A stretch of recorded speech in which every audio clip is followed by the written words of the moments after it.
Okay, so for the community project this year, it is slightly different to how it has been historically. It is still on ManageBack under community project, and this is where we encourage all the Year 9 students to log everything they do for their community project. That can then double up for service, but the focus is to ensure that it's in the community project area.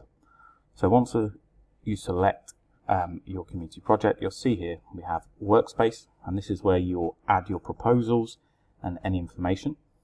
We have Process Journal, and essentially this is where any evidence, anything you do towards your community project will be logged. Okay, so anytime you do research, any screenshots that you've got, any documents that you use, any information that you share with your community partner, you can log here.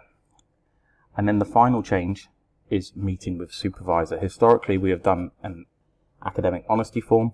Okay, here we are asking you to record all of your meetings, okay, on ManageBack. So you will see that the first meeting, the comments from your supervisor, which will be your wellbeing tutor, and the date, and all of that is logged in one place. And then at the end, your supervisor will give a final comment before they save all the changes. So those are the biggest differences this year. In the Workplace tab, when you select your proposal or edit your proposal, it will give you all of the options here. So you can see, obviously, you've got project title, so it could be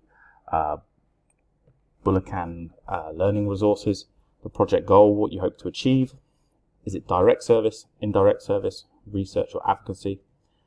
There's a drop-down menu for the global context, okay, so that is likely to be fairness and development, but it could be linked to any of those above.